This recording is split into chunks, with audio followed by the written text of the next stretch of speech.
Bien, merci de votre patience. On va pouvoir commencer. Donc, bonjour à tous. Je suis Aurélie Pic, c'est moi qui vais animer notre réunion ce soir. Bienvenue pour cette réunion d'ouverture de la concertation relative au programme Paris Santé Campus.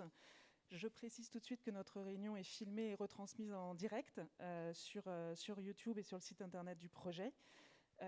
Nous ne traiterons que des questions en salle. Néanmoins, le site internet du projet est à la disposition du public qui souhaiterait contribuer par écrit.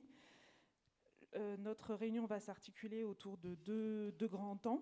Un premier temps de présentation du projet, de la concertation, puis un temps d'échange avec vous pour que vous puissiez poser toutes les questions que vous souhaitez poser et d'ores et déjà apporter un certain nombre de contributions. Au total, on prévoit de lever notre séance autour de 21h, plus ou moins selon la richesse et les besoins évidemment des échanges. La concertation se tient sous l'égide de 3 garantes qui ont été désignées par la Commission nationale du débat public, CNDP. Et je passe tout de suite la parole à l'une d'entre elles, Anne Beria, pour présenter le rôle des garantes dans cette concertation. Madame. Merci. Oui, ça fonctionne. Alors, je voudrais donc juste vous dire quelques mots pour vous présenter la CNDP et le rôle des garantes. On a normalement un diaporama qui est assez bref. Voilà. Alors, donc la suivante, la diapositive suivante, vous montre, donc vous parle de la CNDP, vous indique que c'est une autorité administrative indépendante, ce qui signifie qu'elle prend des décisions, que c'est une institution publique. Et quand on dit qu'elle est indépendante, ça signifie que ces décisions sont votées par ses membres et ne sont dictées par aucun organisme et notamment par aucun ministère. Diapositive suivante. Donc, alors on vous expose là ce que défend la CNDP, c'est la nécessité et la volonté de parler du projet en temps utile, c'est-à-dire avant qu'il soit arrêté. Le résultat, d'une manière générale, de ce type de débat public ou concertation préalable, c'est que 60% des projets sont modifiés après qu'ils aient fait l'objet de ces débats. Alors, dans ces débats, de quoi parle-t-on ? On parle du bien fondé du projet, d'abord. On parle de ses caractéristiques et en particulier de son impact sur l'environnement et sur des façons de le limiter, de compenser ses impacts. On parle des alternatives.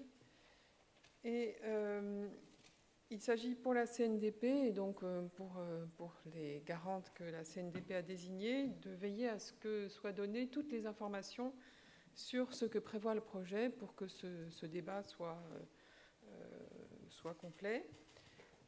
On parle aussi de la façon dont le projet va être mis en œuvre et on exerce un suivi dans le temps pour veiller à ce que l'information et la participation se continuent tout au long de la vie des projets. Diapositive suivante. Merci. Alors, qu'est-ce que ça donne pour Paris Santé Campus en particulier ? C'est une concertation préalable qui a été décidée par la Commission nationale du débat public et qui implique donc, d'une part, qu'on informe le public sur ce qu'est le projet de façon complète et que ensuite le public soit en mesure de débattre de l'opportunité de ce projet et de l'améliorer, ce qui, comme je le disais tout à l'heure dans mon introduction, est le cas majoritaire en cas de... lorsque les projets sont mis en débat. Ensuite, troisième cartouche, si le projet est maintenu, même modifié, mais s'il continue sa vie, il y a une phase de demande d'autorisation et une phase d'enquête publique. Et après cela, la CNDP donne mission à un garant, dit garant post-concertation, pour qu'il veille à l'information du public jusqu'à la réalisation des travaux. Diapositive suivante. Alors, plus précisément sur le rôle des garantes. Alors, les garantes ont pour mission de garantir d'abord la bonne information du public. Elles doivent également garantir que dans l'organisation de cette concertation sont choisies des modalités de participation réalistes qui correspondent à ce qui permet de toucher les différents publics intéressés par le projet. Et elles sont garantes aussi de l'utilisation d'outils de communication utilisables en pratique, donc tout ce qui permet de participer, soit en étant présent à des réunions comme celle de ce soir, soit en ligne ou en consultant le site. On verra ça, je pense, de façon plus précise tout à l'heure, mais l'objectif, c'est que ces outils de communication parviennent à toucher des publics variés. Ce qu'on ne fait pas, c'est prendre position sur le fond du projet. Nous ne sommes garantes que de l'organisation, de l'information et de l'organisation d'une concertation. Diapo 7, s'il vous plaît. Voilà. Alors, les principes que nous défendons, d'abord l'indépendance à l'égard de toutes les parties prenantes, puisque nous n'avons aucun lien avec aucune d'entre elles. La neutralité, nous ne prenons pas parti sur le projet et ce qu'il doit devenir. La transparence sur notre travail. L'argumentation, c'est-à-dire qu'on ne se contente pas dans l'évaluation d'un projet ou la synthèse qu'on fera ensuite dans notre rapport final sur la concertation, de compter qui est pour, qui est contre. On étudie les contributions et les arguments fournis. Autre principe tout à fait fondamental, l'égalité de traitement, c'est-à-dire que toutes les contributions sont étudiées de la même façon, d'où qu'elles viennent. Enfin, le principe de l'inclusion qui consiste à aller chercher le public et à demander aux responsables de projet de choisir des modalités de concertation qui intègrent tous les publics. Ça fait également partie de notre travail. À suite de quoi, donc, nous rédigeons un rapport final qui est rendu public un mois après la concertation et qui rend compte de la façon dont celle-ci s'est déroulée et de ce qui s'est dit et des résultats qu'elle a donnés. Je vous remercie. Ah, attendez, non, j'ai oublié une partie, pardon. Alors, je pense qu'il y a eu un décalage. C'était peut-être pas très facile à suivre parce qu'il y a un petit décalage entre les diapos et ce que je vous ai raconté. Mais voilà, donc vous avez l'exposé des principes que je vous exposais tout à l'heure. Indépendance, neutralité, transparence, argumentation, égalité de traitement et inclusion. Et je vous remercie une deuxième fois. Merci Madame Beria. Je passe maintenant la parole au porteur de projet pour vous présenter le programme Paris Santé Campus. J'attendrai la fin de la présentation pour ensuite vous donner la parole à vous et que vous puissiez poser des questions en ayant bien toutes les informations utiles. À l'issue de la présentation des porteurs de projet, les élus de la ville de Paris et de la mairie du 5e arrondissement vous diront également quelques mots pour introduire nos échanges. Madame Giry, je vous laisse la parole. Je vous remercie. Donc, je vais déjà me présenter à vous. Je suis Claire Giry, directrice générale de la recherche et de l'innovation, qui est une direction du ministère de l'Enseignement supérieur, de la recherche et de l'innovation. Et nous sommes le maître d'ouvrage de ce programme Paris Santé Campus. Donc, on est très heureux, très fiers aussi de venir discuter avec vous de ce projet et vous le présenter dans son ensemble et entendre les questions que vous aurez, que vous ne manquerez pas de nous poser. C'est vraiment le but de cette journée. De cette soirée, pardon. Donc, le ministère que je représente porte ce projet, mais le ministère chargé de la Santé est également très impliqué dans ce projet d'innovation, de recherche, principalement axé sur la santé numérique. Et je vous présente David Senati, qui est coordonnateur de la stratégie d'accélération santé numérique, qui représente ce ministère de la Santé et qui est également avec nous sur cette tribune, puisque c'est un des partenaires tout à fait clés de ce projet. Le troisième participant est présent pour répondre à vos questions, c'est Antoine Ténière, qui est à ma droite. Antoine est le directeur du Paris Santé Campus, donc c'est vraiment lui qui va vous faire l'essentiel de la présentation aujourd'hui. C'est lui qui orchestre ce programme, qui le met en place, qui le connaît, qui sait quelles sont toutes les actions qui doivent se dérouler dans le temps à l'issue de cette concertation et qui est tout à fait à l'écoute également de vos attentes et de vos questions. Je vais lui passer la parole. Merci beaucoup, Madame la Directrice Générale.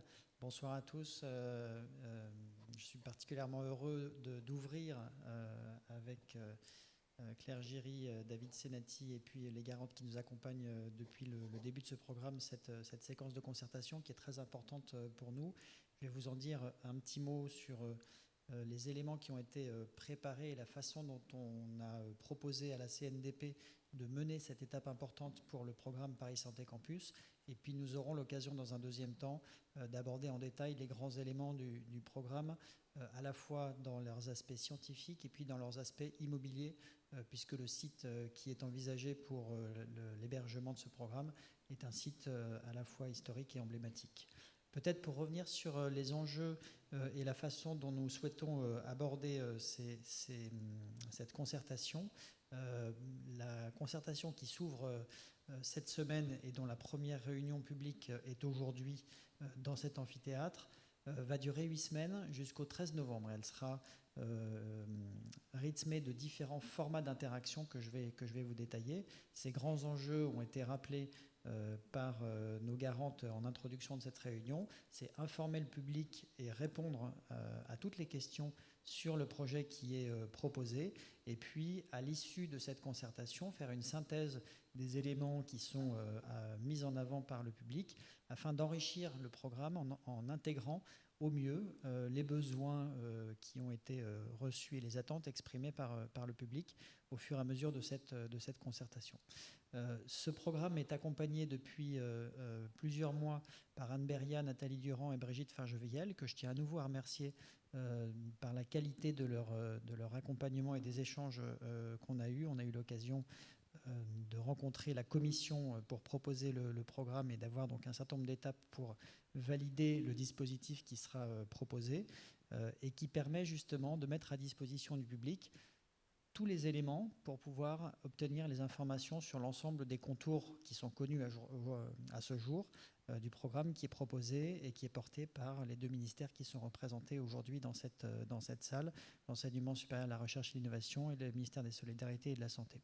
Dans les éléments qui sont à votre disposition et que vous avez dû trouver et qui sont également mis à disposition en mairie et dans les sites pertinents, universitaires, scientifiques, etc., il y a un dossier de concertation qui contient l'ensemble des éléments du programme, un site internet qui reprend également ces éléments dématérialisés où vous pourrez télécharger toutes les informations si vous le souhaitez, en plus de pouvoir interagir et poser des questions à travers ce site internet, un dépliant d'informations synthétique et puis une exposition itinérante qui sera dans les mairies et les différents sites locaux pour pouvoir justement informer des publics variés dans des formats variés sur l'ensemble des contours de ce programme.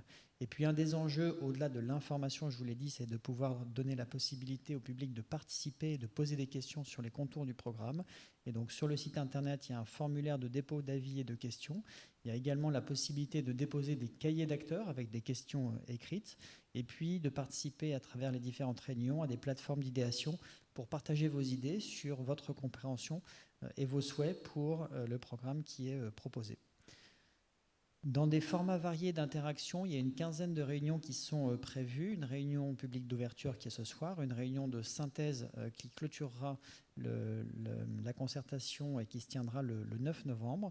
Et puis, entre ces deux réunions, il y a à la fois des rencontres généralistes avec des visites de terrain sur lesquelles vous pouvez vous inscrire pour venir visiter le site du Val-de-Grâce, accompagné de personnel qui connaissent le programme, des rencontres de proximité, notamment sur le marché Port-Royal, le mardi, le jeudi et le samedi, qui sont les 3 jours de présence de ce marché. Des rencontres ensuite thématiques sur le projet scientifique, avec des cafés scientifiques sur les enjeux des données de santé, les enjeux de la formation, des webinaires sur les enjeux des programmes de recherche, par exemple, et puis des rencontres thématiques sur la partie immobilière du programme qui est proposé, avec notamment des ateliers urbains, et puis un débat radio qu'on est en train d'organiser et pour lequel on n'a pas encore de date, mais on pourra la mettre sur le site internet dès qu'elle sera connue. Et donc vous retrouverez tout au long de ces 8 semaines de concertation l'ensemble des informations sur le déroulement de cette procédure sur le site internet concertation-parissantécampus.fr, sur lequel sont également retransmis en direct, comme ça a été dit tout à l'heure, les réunions à partir de ce qui est capté dans les différentes salles. Pour peut-être détailler rapidement les grands éléments du programme Paris Santé Campus et expliquer ce qu'est Paris Santé Campus, voilà, et donner le cadre général du projet. Vous avez ici une vue aérienne d'un site emblématique qui est l'ancien hôpital d'instruction des armées du Val-de-Grâce qui a été fermé en 2016. Eh bien, un des enjeux, c'est d'arriver à restaurer ce site emblématique et puis d'y installer un programme autour de la santé qui est finalement son histoire initiale et pouvoir héberger un programme emblématique pour les enjeux du numérique en santé. Ce programme, il est, comme vous l'avez compris, porté par le ministère de l'Enseignement supérieur, de la Recherche et de l'Innovation qui assure la maîtrise d'ouvrage du programme en lien à la fois avec Paris Santé Campus, et je vais vous donner les contours de cette structure juridique, et puis avec un autre organisme qui s'appelle l'EPORISF, qui assure la maîtrise d'ouvrage déléguée du programme et qui est un établissement chargé de l'urbanisme des structures de recherche et universitaires et qui accompagne donc toute la mise en place pratique de ce programme. Et Paris Santé Campus aujourd'hui, c'est ce qu'on appelle un groupement d'intérêt scientifique qui rassemble différents opérateurs publics, l'INSERM, l'Institut national pour la recherche médicale, l'INRIA, qui est l'Institut national pour la recherche sur les sciences numériques et les technologies, l'université PSL, qui est représentée aujourd'hui. L'INSERM est également représenté, évidemment, l'INRIA également, et puis 2 agences du ministère de la Santé, une structure qui s'appelle le Health Data Hub, qui a pour mission de centraliser les données de santé françaises en lien avec les organismes qui la produisent et notamment la Caisse nationale d'assurance maladie, et puis l'Agence du numérique en santé qui est une agence qui permet d'informer et d'expliquer les enjeux autour des outils numériques du système de santé. Et donc ce groupement d'intérêt scientifique, c'est la réunion de ces 5 acteurs qui vont porter Paris Santé Campus et qui vont pouvoir interagir avec tout un réseau d'expertise et d'initiatives autour du numérique en santé. Et justement, un des enjeux autour du numérique en santé, David Senati pourra en redire un petit mot dans les questions tout à l'heure, c'est d'arriver à structurer et à fédérer un écosystème d'acteurs qui est très varié et très important, qui comporte des soignants, qui comporte des patients, qui comporte des chercheurs, des enseignants-chercheurs, qui comporte des étudiants, un certain nombre de partenaires industriels, privés, des participants de la société civile, des associations d'usagers et des acteurs privés, comme je l'ai dit, et qui vont se mettre ensemble pour essayer de penser le futur de la santé à travers ces usages numériques. Et donc, un des enjeux, c'est d'arriver à travers un site emblématique qui sera Paris Santé Campus, d'arriver à fédérer tous ces acteurs et à ce qu'ils puissent travailler ensemble pour comprendre comment est-ce qu'on peut penser les enjeux de la santé de demain à travers la transformation numérique. Et finalement, c'est quelque chose qui a touché différents secteurs. On l'a vu dans d'autres secteurs d'activité, l'industrie du disque par exemple, qui a subi une transformation numérique assez forte, les transports également, les services. Et la santé n'est pas exclue de ces évolutions. On l'a bien vu à travers la période qu'on a traversée récemment, notamment avec la crise Covid, où finalement on voit l'enjeu et l'utilité de la donnée et des outils numériques dans la façon de pouvoir informer, de pouvoir comprendre l'évolution d'une maladie, suivre des traitements, faire de la recherche, etc. Et donc c'est tous ces enjeux-là qu'on essaye de penser à travers la réunion de différents acteurs qui vont travailler ensemble pour faciliter justement le développement de ces outils numériques.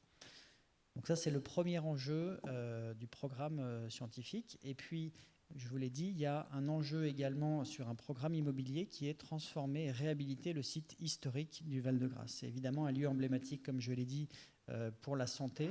Et l'idée d'en faire un centre de recherche de renommée internationale tout à fait intéressante, puisqu'on garde l'esprit de l'histoire du bâtiment et on peut imaginer que ce bâtiment qui pourrait recevoir ce programme pourrait se transformer en un symbole de l'innovation et de la santé dans le domaine du numérique. Donc vous avez ici une vue aérienne du bâtiment.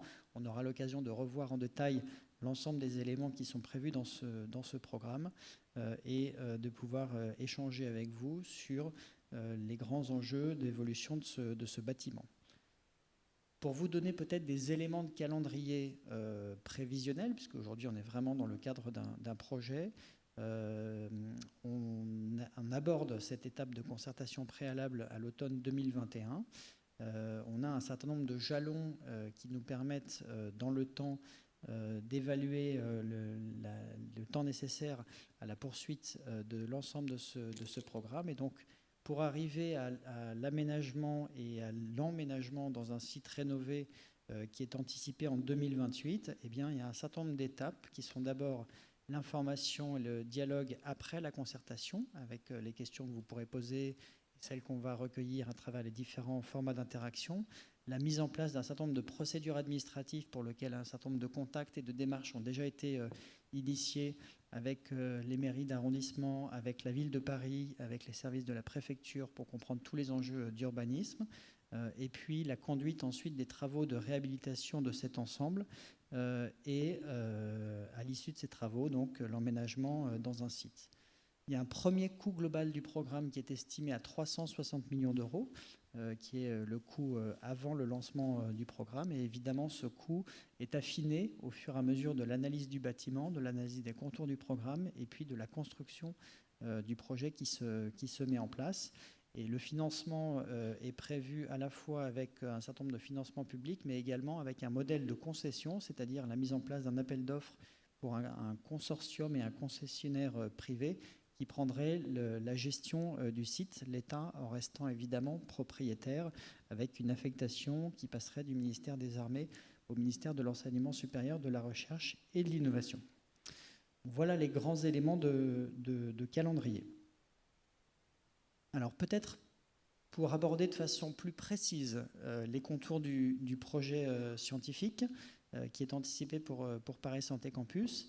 L'idée, je vous l'ai dit, c'est d'arriver à identifier et à rassembler des acteurs pertinents pour les enjeux numériques en santé, c'est-à-dire rassembler des acteurs publics fondateurs, l'INSERM, l'Université PSL, l'INRIA, qui ont une expertise reconnue dans la recherche pour la santé et pour le numérique, ainsi que dans la formation, de les mettre en commun avec des acteurs clairement identifiés et portés par le ministère des Solidarités et de la Santé comme des acteurs majeurs autour des données de santé, le Health Data Hub et l'Agence du numérique en santé, d'héberger un certain nombre d'instituts de recherche autour de l'intelligence artificielle, par exemple, l'Institut Prairie, autour de la physique et des ultrasons pour l'imagerie, c'est l'Institut de technologie avancée pour la médecine, Institut de physique for médecine, et puis d'un institut de recherche autour de la biologie quantitative qui est en cours de création et qui s'appelle Cubio. Donc une première partie autour des initiatives de recherche autour du numérique et de la santé. Une deuxième partie on va assembler autour de l'entrepreneuriat, avec notamment des très jeunes entreprises, des start-up, des petites et moyennes entreprises ou des entreprises de taille intermédiaire, et puis des grands groupes industriels qui ont une expertise reconnue soit dans la santé, soit dans le numérique, qui viendraient compléter ce tableau, avec un lien évidemment vers la formation, notamment les étudiants, les enseignants, chercheurs, et puis vers le monde du soin, que ce soit le monde hospitalier ou les parcours de soins, à travers l'inclusion dans des projets et des programmes de recherche de soignants, de patients et de centres de soins. L'ensemble étant tourné de façon très affirmée vers la société, avec pour mission d'informer et de faire de la médiation sur tous les enjeux autour du numérique en santé, à la fois les enjeux d'usage, mais également les enjeux éthiques et les enjeux de transformation, pour arriver à porter une idée du modèle français qui souhaite être développé. Et on voit à travers l'actualité que ce modèle est extrêmement important et fait partie des choix de société qu'on peut porter, avec à l'international des usages et des réglementations qui sont très différentes. Et l'actualité récente sur les différentes attaques autour des données de santé montre combien ces enjeux sont importants. Donc ce programme justement visera à bien définir les choix de société qui seront faits et à bien définir comment est-ce qu'on peut les protéger et les mettre en avant et les faire rayonner sur le plan international. L'intérêt de porter ce programme au cœur de Paris sur le Val-de-Grâce, c'est de s'insérer dans un écosystème que vous connaissez bien, qui est extrêmement synergique et qui montre l'excellence française dans la recherche et dans le soin. Vous avez ici un certain nombre d'instituts prestigieux qui appartiennent pour beaucoup aux membres fondateurs de Paris Santé Campus et qui vont participer ou qui vont se regrouper à terme sur ce site. Et l'enjeu, justement, c'est d'arriver à, sur un même site, rassembler les expertises, qu'elles soient en recherche, en soins ou en entrepreneuriat, pour arriver à augmenter les synergies et créer de la valeur scientifique et créer de la valeur économique. La valeur scientifique à travers les centres de recherche et l'innovation, et puis la valeur économique à travers la partie entrepreneuriale et les startups. Voilà, donc tout un ensemble d'acteurs à travers les structures de soins, les structures de recherche, les structures de formation qui a vocation à collaborer à travers ce programme. Il y a un certain nombre de projets de recherche qui sont envisagés aujourd'hui, évidemment dans un très large spectre disciplinaire. Vous avez vu la multiplicité des acteurs qui sont pressentis sur des sciences qu'on pourrait appeler dures, mais également sur les sciences humaines et sociales. J'ai parlé des enjeux éthiques, des enjeux de médiation sociale autour des données de santé. Et ces recherches vont s'appuyer sur des éléments extrêmement importants qui sont collectés aujourd'hui, qui sont les données de santé. L'intérêt d'avoir les structures qui gèrent la collecte des données de santé à travers le Health Data Hub, c'est justement de pouvoir travailler sur ces données de santé, faire de la recherche et comprendre comment est-ce qu'on peut faire évoluer le système de santé à partir des éléments qui seront travaillés sur ces données, avec évidemment un certain nombre de techniques expérimentales autour de l'analyse au débit, autour de l'informatique, qui permettront de faire progresser l'utilisation de ces outils numériques et sur certains aspects, notamment à travers l'intelligence artificielle, de révolutionner complètement la façon dont on peut penser aujourd'hui le soin et la façon dont on peut prendre en charge des patients en essayant d'accompagner toutes les politiques publiques qui sont portées par le ministère de la Santé, bien évidemment, et notamment la transition d'une structure plus centrée sur le soin aujourd'hui vers une structure plus centrée sur la prévention dans laquelle les données vont avoir un effet qu'on anticipe de façon très importante. Et puis, évidemment, on attend de ces éléments des avancées scientifiques majeures dans l'épidémiologie. Encore une fois, l'exemple de l'épidémie Covid est malheureusement un bon exemple de la façon dont les données peuvent amener à des découvertes et des compréhensions de maladies émergentes de façon extrêmement rapide, mais également dans le dépistage, le diagnostic ou la thérapie de certaines maladies comme les cancers, les maladies neurodégénératives, les maladies cardiovasculaires ou les maladies rares. L'approche scientifique qui est portée dans ce projet est globale et l'idée c'est d'arriver à porter un modèle de synergie qui permet de rassembler à travers des partenariats et Paris Santé Campus étant vraiment le cœur de réseau de ces partenariats, des centres de recherche, que je l'ai dit, des chercheurs et de l'innovation, des hôpitaux et des parcours de soins, des soignants et des patients, des industriels pour l'innovation, et puis tout l'écosystème qui est nécessaire justement pour faire grandir ces ensembles, des financeurs, des personnes qui vont accompagner les étudiants, qui vont accompagner les entreprises et qui vont permettre justement de penser trois grands éléments. La première, c'est l'évolution du système de santé à travers ces outils et ces usages numériques. La deuxième, c'est les enjeux éthiques et sociologiques qui vont emmener à travers la collecte de données. Et puis, le troisième, c'est justement cette interface qui sera faite entre les données et la société.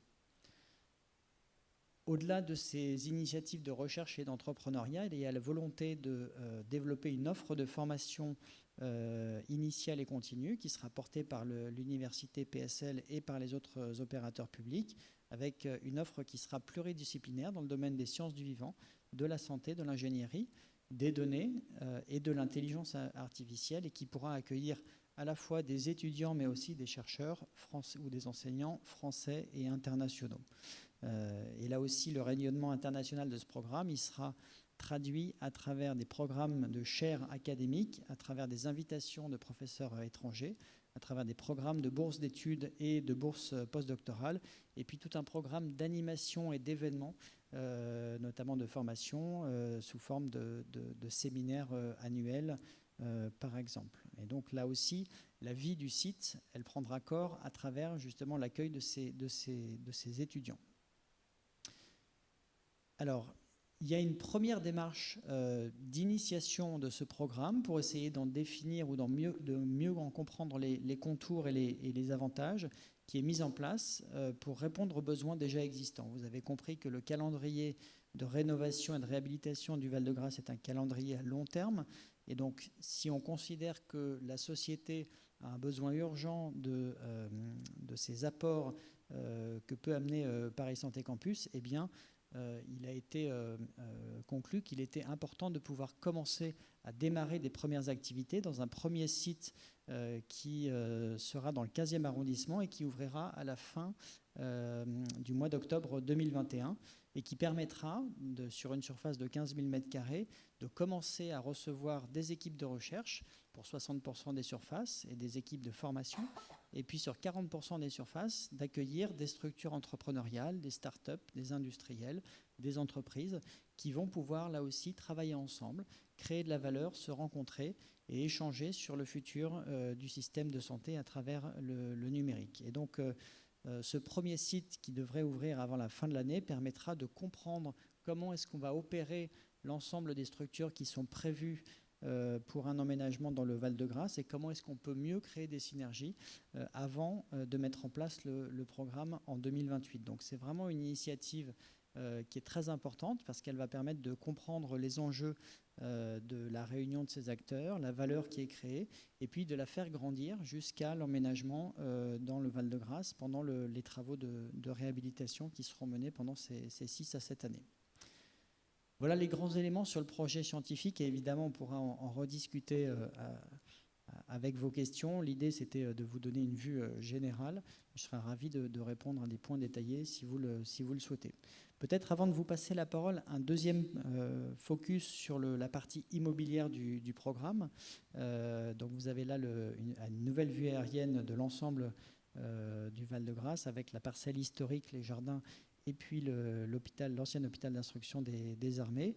Donc l'objectif, c'est d'avoir une réflexion et une programmation immobilière qui servent les grands enjeux scientifiques du programme. Et donc, sur ce site qui sera rénové, ce qui est anticipé, c'est de pouvoir y installer, comme je vous l'ai dit, des laboratoires de recherche, des structures d'entrepreneuriat, des structures de formation, des espaces dédiés à une vie de campus, et puis toutes les structures qui permettent d'avoir des rencontres, des synergies à travers des événements, à travers des outils de communication et qui vont permettre justement de favoriser l'émergence d'innovations et de produits d'expérimentation, que ce soit pour les laboratoires ou que ce soit pour les structures entrepreneuriales.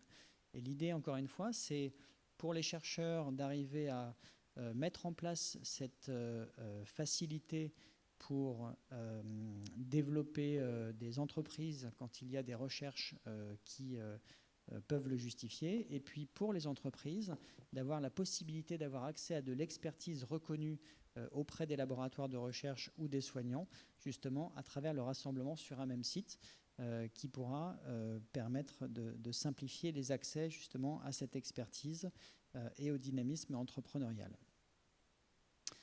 Alors, les grands principes autour de ce qui est anticipé sur la rénovation du bâtiment, c'est d'essayer d'en conserver au maximum l'esprit et l'ensemble, qui est un ensemble absolument emblématique, extrêmement bien pensé et surtout qui a une insertion dans la parcelle et dans l'environnement urbain qui est pour l'instant excellente. Et donc évidemment, il est tout à fait anticipé de conserver ça en essayant justement de revenir aux bâtiments princeps.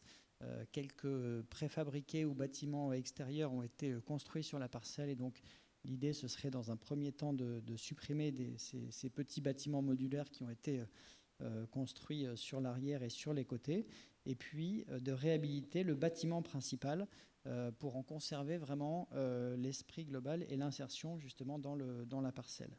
Et pour faire ce programme architectural, ce programme de rénovation, on a besoin d'avoir une modification de ce qu'on appelle le plan local d'urbanisme qui permet justement de classer ce site dans ce qu'on appelle une zone urbaine générale. Donc c'est un élément qui est en cours de discussion aujourd'hui avec la ville de Paris.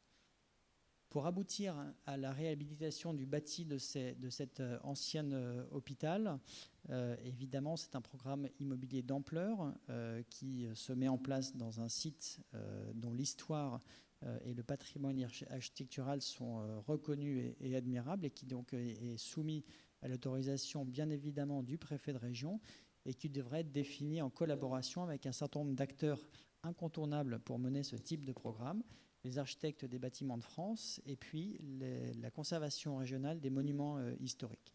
Un certain nombre de rencontres, d'analyses et de procédures sont en cours justement pour arriver à intégrer tous ces acteurs dans la conception d'un programme qui permettra de réhabiliter le bâti de cet ancien hôpital d'instruction des armées. Et donc, comme je vous le disais tout à l'heure, ce qui est anticipé, c'est de revenir le plus possible à un bâtiment original en supprimant les petits bâtiments annexes au bâtiment principal, et puis en travaillant sur l'adaptation et la réhabilitation du bâtiment principal aux besoins des programmes qui est envisagé à travers Paris Santé Campus. Il y a évidemment un certain nombre de défis à relever dans ce chantier. Le premier, c'est l'attention qui est portée à l'insertion du programme dans son territoire, notamment arriver à privilégier deux grandes ambitions sur la mise en œuvre de ce programme. Le premier, c'est préserver et privilégier la mixité des usages. Et puis le deuxième, c'est garantir le confort des riverains et améliorer les services proposés. Et évidemment, pour l'instant, c'est un bâtiment qui est dans un site militaire et qui, à terme, s'ouvrira vers la ville, vers son environnement et vers la société, et qui pourra justement servir d'emblème et de maison d'usagers autour du numérique en santé, par exemple. Donc il y a en ce moment des études en cours pour comprendre comment est-ce qu'on va traiter harmonieusement la relation entre le site et son environnement naturel et humain pour garantir qu'on a une empreinte qui est positive à travers la réhabilitation de ce bâtiment. Le deuxième élément, c'est évidemment informer les citoyens sur les enjeux du numérique pour la santé, et donc d'arriver à opérer une ouverture scientifique du campus, c'est ce que je vous ai expliqué tout à l'heure, répondre aux objectifs de démocratie sanitaire et de pédagogie scientifique, et puis que Paris Santé Campus devienne un outil essentiel d'interaction, d'apprentissage et d'information citoyenne. On voit aujourd'hui que c'est un enjeu fort, ce sont des évolutions qui sont importantes, qui sont transformantes, et chaque personne a besoin de comprendre pourquoi c'est utile d'avoir des rendez-vous à travers une interface numérique, pourquoi ça génère des données et pourquoi c'est important de comprendre ce que ça veut dire et comment ces données sont traitées, protégées, etc. Et puis ce bâtiment, il aura vocation aussi à accueillir, je vous l'ai dit, des conférences, des programmes d'événements et des activités de médiation en numérique pour la santé, là aussi avec une vocation d'ouverture vers la ville, et de proposer des parcours pour les familles, les publics scolaires notamment. Enfin, l'enjeu de préserver et de valoriser le patrimoine historique, évidemment, est au cœur de notre réflexion et de l'ouverture de ce site vers la ville, notamment en comblant en partie le déficit en espace vert dans le quartier, en ouvrant en tout cas la discussion sur l'aménagement d'un jardin éventuellement qui pourrait être ouvert au public, et puis de construire des logements qui pourraient être destinés aux étudiants et aux chercheurs internationaux dans le cadre de ce programme. Voilà. Et puis, dernier point, évidemment, c'est l'insertion harmonieuse dans son territoire, à la fois avec des enjeux autour d'un chantier de rénovation à faible nuisance pour les riverains, avec une charte de chantier pour limiter les risques, les nuisances causées aux personnes qui habitent à proximité du bâtiment, limiter évidemment les pollutions de proximité lors des travaux et toutes les nuisances sur la biodiversité locale, avec des études au préalable sur la faune et la flore pour comprendre comment est-ce qu'on va protéger tout ce qui vit aujourd'hui dans cet écosystème, et puis gérer la quantité de déchets de chantier à travers notamment le tri, le réemploi et le recyclage quand c'est possible. Et puis évidemment, dans l'insertion harmonieuse dans le territoire, il y a penser des retombées positives pour le quartier, et notamment avoir un site qui va accueillir environ 3000 personnes de façon quotidienne, qui va être un vrai centre de vie scientifique, un centre de vie entrepreneurial, et qui va donner un dynamisme important pour ce quartier dont la qualité de vie est reconnue, et notamment un dynamisme économique à travers son ouverture, notamment sur l'environnement immédiat. Et sur ce point-là, évidemment, nous partons d'une étude, d'une évaluation socio-économique qui est en cours pour comprendre les impacts attendus du projet et comprendre les retombées en termes de création d'emplois directs, indirects et induits, à la fois sur le plan national, mais aussi pour l'écosystème local. Voilà les grands éléments et contours du programme que je souhaitais partager avec vous. Et ce que je vous propose, c'est à l'issue de ces éléments qu'on puisse prendre un temps d'échange après peut-être l'expression des élus qu'on a le plaisir d'accueillir ce soir. Merci beaucoup. Merci pour ces éléments. Je passe la parole effectivement à Marie-Christine Lemardelet, qui est adjointe à la maire de Paris, en charge de l'enseignement, la recherche et la vie étudiante. Si vous voulez bien donner un micro.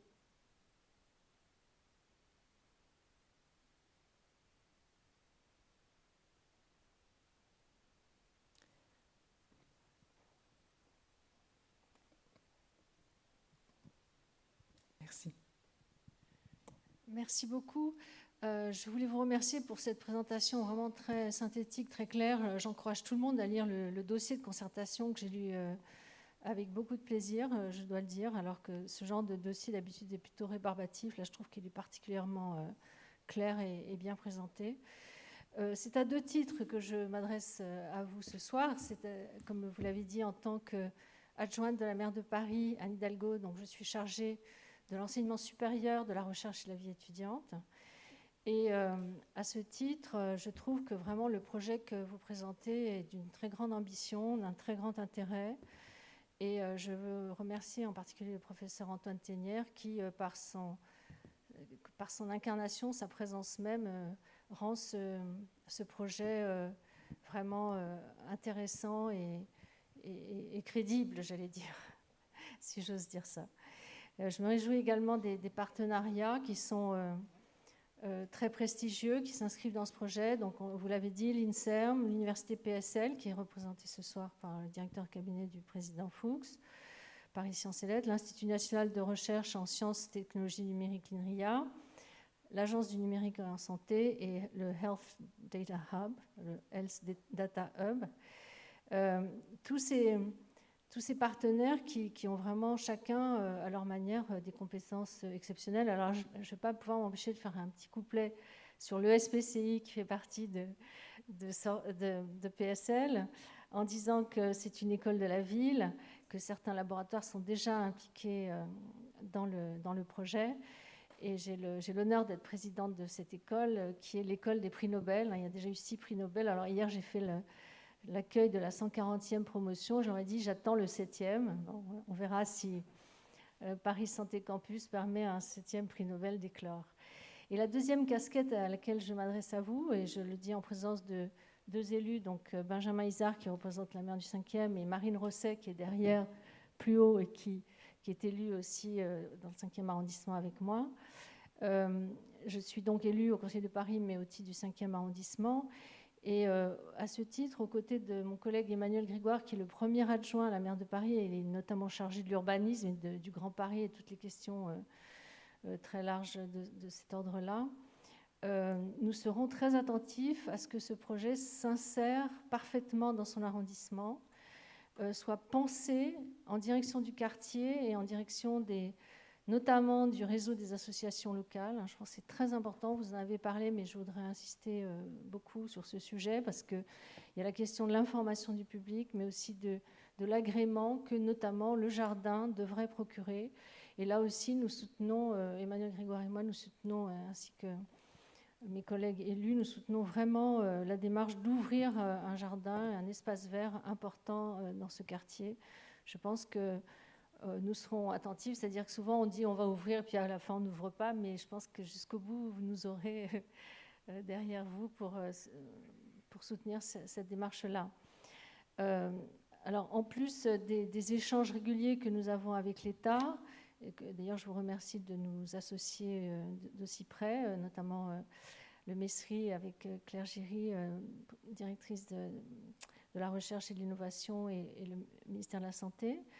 Je serais personnellement très heureuse de participer à la vie démocratique de ce projet. Je crois que c'est très impressionnant de voir tout ce que vous avez mis en place pour la concertation. En venant aux réunions publiques, aussi en échangeant, en trouvant des moyens d'échanger avec les habitants sur les marchés, par exemple, en allant au webinaire. Je pense qu'il y a un vrai désir de la part de nos concitoyens de s'approprier ces questions de santé qui font peur souvent. Le numérique et la santé, ça ne va pas très bien ensemble dans l'esprit, dans l'imaginaire de tous qui ne sommes pas, nous, formés aux sciences.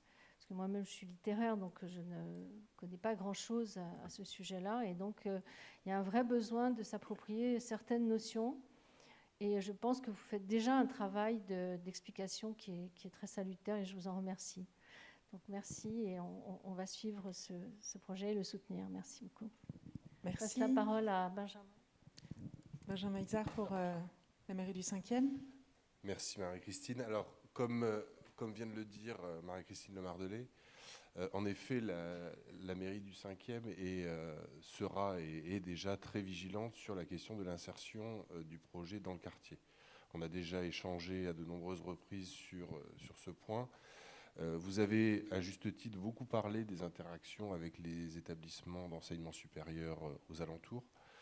Il y a aussi une donnée, et vous l'avez rappelé avec la petite photo du marché, l'insertion de ce projet Paris Santé Campus dans son environnement beaucoup plus local. Donc la question du jardin que vient d'évoquer excusez-moi, Marie-Christine Lemardelais est, aux yeux de la mairie du 5e, un des points stratégiques du projet pour une intégration et une acceptation des habitants de ce projet dans leur quartier. La deuxième chose, c'est une concertation et une discussion forte entre les différents acteurs qui doit être menée tout au long de ce projet pour ne pas avoir les désagréments que nous avons connus il y a quelque temps sur le fait de couper des arbres pour installer un parking à ciel ouvert, alors que le projet était suffisamment avancé pour éviter cet abattage d'arbres qui, de toute façon, remettront... il faudra attendre des années, pour ne pas dire des décennies, pour que les arbres aient la hauteur de ceux qui ont été coupés précédemment.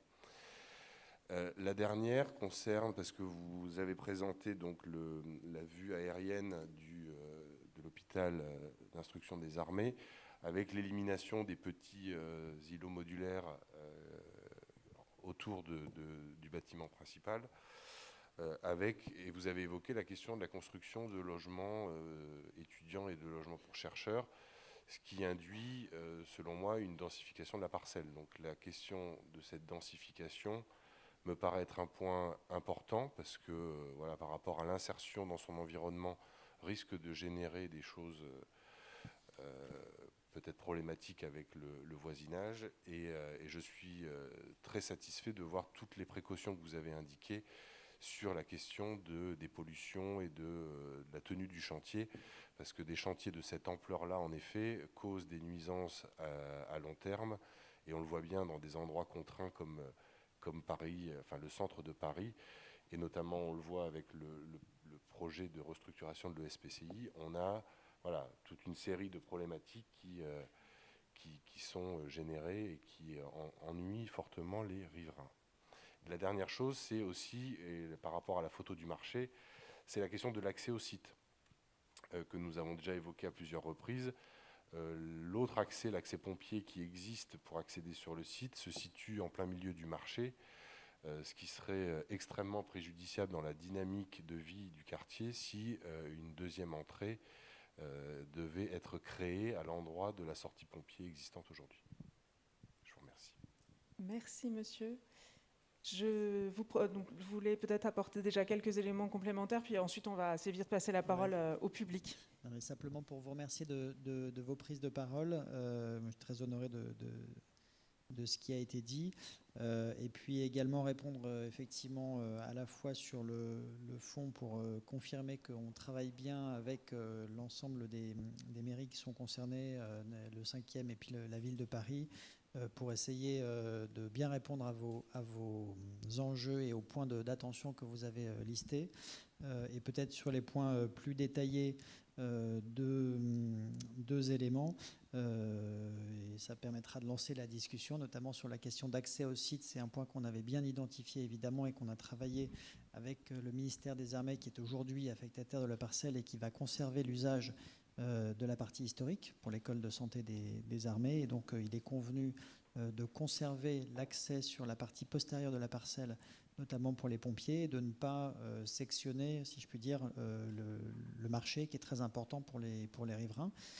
Ça, c'est le premier point. Et le deuxième point, c'est qu'on a bien entendu, effectivement, les difficultés et l'émotion qu'avait suscité un certain nombre de transformations sur la parcelle actuelle dans son occupation par le ministère des Armées, et que c'est un point de vigilance fort pour nous, à la fois dans la conception de l'ensemble, mais aussi dans la conduite des travaux, notamment sur le respect, comme je l'ai dit, de la faune et de la flore qui existent, avec un objectif d'essayer de densifier justement ces éléments à travers l'évolution de la parcelle. Voilà. Donc simplement rappeler que c'est un point de vigilance fort qu'on partage et avec sur lesquels on a eu l'occasion d'échanger avec la maire du 5e et avec la mairie de Paris, et qui, je pense, sera un des points suivis sur l'ensemble du projet. Merci beaucoup. Merci. Donc je vous propose maintenant de vous passer la parole. Peut-être quelques petites règles d'échange. Idéalement, vous présentez quand vous prenez la parole, vous levez la main et évidemment je vous donne le micro. Enfin, les personnes qui sont tout autour viendront vous apporter le micro. Essayez d'être concis pour que tout le monde puisse s'exprimer, même si vous êtes là pour dire ce que vous avez à dire. Donc allez au bout de votre réflexion. Et surtout d'attendre le micro justement pour prendre la parole, puisque la réunion est enregistrée. Ça permettra aussi à tout le monde de bien vous entendre. Et pensez autant que possible à bien coller le micro contre votre menton. Rassurez-vous, le micro est désinfecté entre chaque passage de parole. Donc les gestes barrières sont bien prévus pour garantir la sécurité sanitaire ce soir. Voilà, je n'attends pas plus longtemps pour vous passer la parole. Est-ce que quelqu'un a déjà une question, une contribution ? Monsieur ? Je prendrai plusieurs questions à la suite.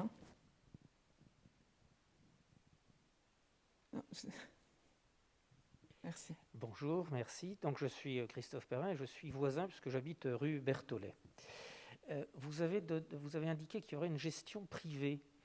Est-ce que vous pourriez donner des précisions sur ce que signifie gestion privée dans le cas présent et sur l'articulation public-privé ? Ça, ce serait une première question. Et puis, donc 360 millions, c'est le budget estimatif. Est-ce qu'il y a déjà, je dirais concrètement, de l'argent sur la table et d'où viendrait-il ? Vous parlez d'une volumétrie de 3000 personnes sur site. À titre de comparaison, est-ce qu'on a une idée précise de ce qu'était la volumétrie au moment du fonctionnement de l'hôpital Val-de-Grâce ? Parce que comme ça, on pourrait savoir si c'est déjà plus, moins ou à peu près dans les mêmes niveaux. Et voilà mes deux questions. Merci, monsieur. Est-ce qu'il y a d'autres questions ? Madame, je vous ai vu. Madame, ici. Merci. Oui, bonjour. Je voulais savoir si le contenu total du projet est complètement arrêté ou non. Voilà, c'est-à-dire nous, habitants, qu'est-ce qu'on a comme marge de manœuvre éventuellement, ou vraiment sur le contenu, sur le fond. C'est-à-dire, je vais vous donner un exemple. Je viens d'y penser là juste maintenant. On parle beaucoup de santé environnementale. Il y a notamment l'Académie du climat, là, qui, pour information, qui va ouvrir dans le 4e arrondissement. Voilà, il y a beaucoup de démarches en cours. On dit que tout ce qui est santé environnementale est une priorité, puisque ça permet d'avoir des modes de vie différents, de se nourrir différemment, etc., et de faire de la prévention. À mon avis, la prévention, c'est vraiment urgent. Elle est très peu développée en France. Donc ma question, c'est de savoir si, par exemple, un pôle santé environnementale pourrait être rajouté, ou sinon on n'a plus qu'à dire amen au programme qui est déjà tout fixé. Voilà, juste cette question. Merci. Merci, madame, c'est très clair. Une dernière question, monsieur ? et ensuite je repasserai la parole au porteur de projet. Oui, bonjour. Donc moi j'habite le boulevard de Port-Royal, donc ça juxtapose le jardin, plutôt le jardin haut. Et je voulais savoir, vu le nombre de procédures qui durent, procédures de mise en comptabilité, procédures de passation, tout ça, ça dure 4 ans à peu près. Est-ce qu'on ne pourrait pas, pendant ce temps-là, ouvrir le jardin haut, puisqu'il n'y a aucun grand travaux à effectuer? Et je voulais aussi rajouter qu'on avait très peu d'espace vert par habitant dans le quartier. Et puis voilà, ça sera tout. Merci. Merci. Donc déjà de quoi nourrir nos échanges sur le financement, sur la volumétrie avec des éléments de comparaison, les marges de manœuvre du projet, finalement, qu'est-ce qu'on fait là ce soir, très concrètement, et puis cette question sur l'ouverture du jardin pendant la phase de procédure. Merci beaucoup déjà de ces trois points. Peut-être si ça vous convient, je vais commencer par celui qui me semble assez central aujourd'hui et qui nous réunit, c'est l'objet de la concertation. Et donc pour vous confirmer, madame, et comme ça a été dit, et les garantes sont là pour le garantir justement, que les échanges qu'on a aujourd'hui, et puis de façon plus générale, les évolutions des besoins du système de santé peuvent amener à modifier les contours du programme. C'est-à-dire que aujourd'hui, le programme qui est présenté est un programme transversal autour du numérique en santé, mais on n'a pas forcément dit qu'il y avait un axe fort sur les maladies cardiovasculaires ou les maladies liées à la pollution ou telle ou telle maladie rare. Et donc, au fur et à mesure des enjeux et des besoins du système de santé, l'idée, c'est de donner les outils et la méthodologie aux chercheurs, aux enseignants, aux soignants et aux entrepreneurs pour arriver à s'adapter et à développer des initiatives fortes autour de la santé environnementale, qui est probablement un des enjeux à venir, mais autour des autres défis que relève le système de santé. Éventuellement, David Senati pourra compléter pour le ministère de la Santé, puisqu'il s'agit là vraiment de grands axes de politique publique. Et en tout cas, pour répondre à votre question, l'enjeu de la soirée et de toutes les réunions qui sont prévues, c'est justement de pouvoir comprendre quelle est l'appropriation par le public et par chacun de ce programme, et puis de voir comment est-ce que la procédure de débat public peut amener à le faire évoluer. Voilà.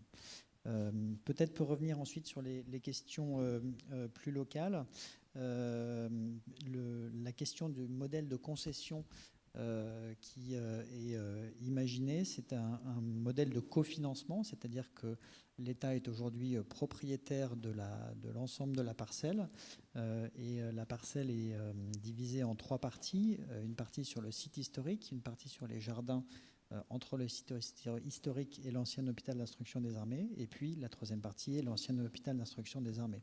Ce qui va changer dans ce programme, c'est le changement d'affectation de la parcelle de l'ancien hôpital d'instruction des armées, qui était aujourd'hui affecté au ministère des Armées et qui passera en affectation au ministère de l'Enseignement supérieur, de la Recherche et de l'Innovation. Les 2 autres parties de la parcelle, la partie historique et la partie des jardins, restant affectées au ministère des Armées pour ces usages. Et donc, ce qui est anticipé sur cette partie de rénovation et de réhabilitation de l'hôpital d'instruction des armées, c'est d'arriver à avoir des investissements à la fois de l'État, mais également d'opérateurs privés pour participer au financement des travaux et de sa réhabilitation, et confier, une fois les travaux effectués, la gestion et l'opération du bâtiment à un opérateur privé. Et donc tout ça, ça se définit dans le cadre d'un appel d'offres qui sera écrit au fur et à mesure de ce qu'on appelle la programmation du projet Paris Santé Campus, et qui permettra de définir justement dans quel cadre l'État fait appel à des structures privées pour pouvoir à la fois aboutir à la réhabilitation, à la rénovation de ce bâtiment, en définir les règles de gestion et en définir en lien avec ça les éléments d'investissement qui sont amenés par des opérateurs privés. Le plus probable, pour être un peu concret, c'est que on va aboutir à la rédaction d'un appel d'offres auquel des consortiums d'acteurs vont répondre.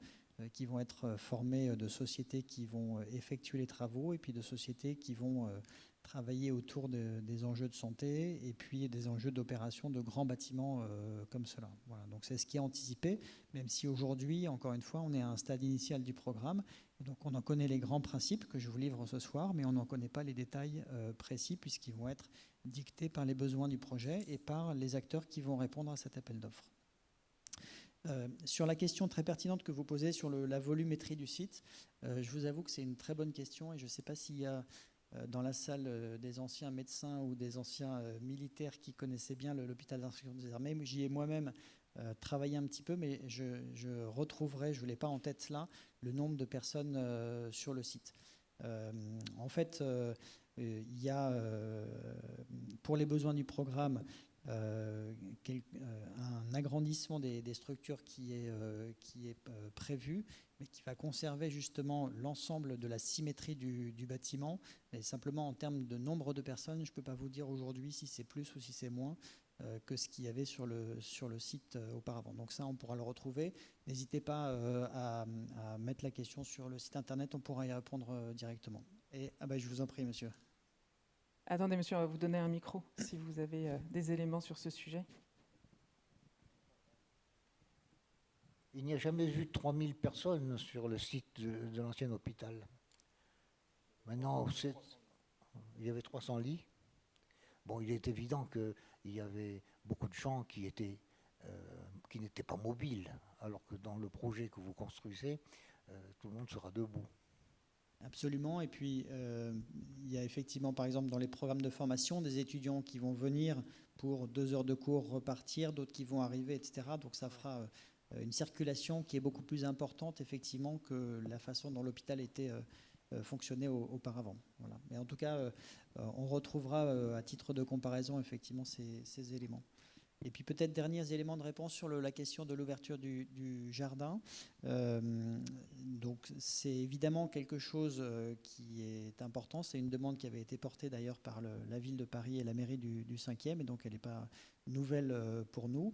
Elle n'est pas directement dans le périmètre du programme scientifique ou du programme immobilier, puisqu'on parle aujourd'hui de la parcelle de l'ancien hôpital d'instruction des armées à proprement parler.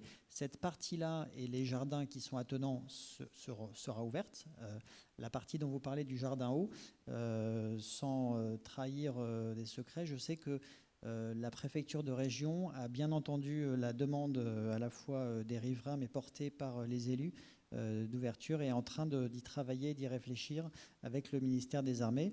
Là aussi, je ne peux pas m'exprimer pour le ministère des Armées ce soir, mais voilà, je sais que c'est quelque chose qui réfléchit et qui pourrait potentiellement arriver avant l'éclosion du projet et de la réhabilitation de l'ancien hôpital d'instruction des armées. Merci. Et concernant la question sur la volumétrie, n'hésitez pas, si vous le souhaitez, à nous laisser vos coordonnées. On pourra vous adresser un mail directement si c'est utile. Et de toute façon, effectivement, à l'occasion d'une des prochaines réunions, on pourra également donner cette réponse. Est-ce qu'il y a d'autres questions, contributions? Messieurs, le micro arrive.